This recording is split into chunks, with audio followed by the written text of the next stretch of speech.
Cette annonce a été saluée par les consommateurs inquiets du changement dans l'économie. Les officiels chinois ont indiqué mercredi que les craintes face aux hausses des prix dues à l'épidémie de la peste porcine étaient prématurées. Selon la Commission nationale du développement et de la réforme, l'augmentation quotidienne des prix du détail de porc était de 0,28% en moyenne dans 36 villes la semaine passée, nettement inférieur au mois d'août.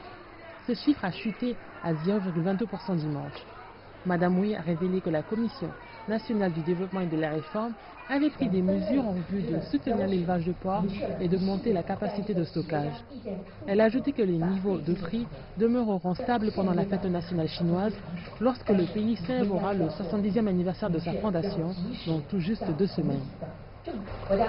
La Commission nationale du développement et de la réforme continuera de coordonner avec les autres organes gouvernementaux, surveillera de près les prix des principaux produits de base, ainsi que prendra des mesures immédiates si nécessaire pour assurer une stabilité des prix.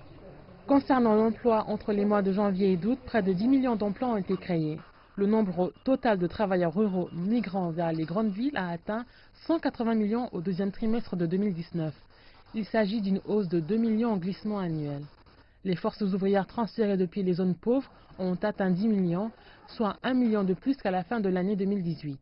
Madame Hui a également mis en garde contre l'emploi dans certaines industries en proie à des difficultés en raison du ralentissement économique et des frictions commerciales entre la Chine et les États-Unis. Mais Madame Hui a tenu à réitérer que la deuxième économie du monde restait stable dans une marge raisonnable, ajoutant que la confiance dans l'emploi demeurait. L'expansion rapide de l'industrie des services multiplie les possibilités d'emploi. Les secteurs de l'entrepreneuriat et de l'innovation jouent un rôle plus important dans la création d'emplois.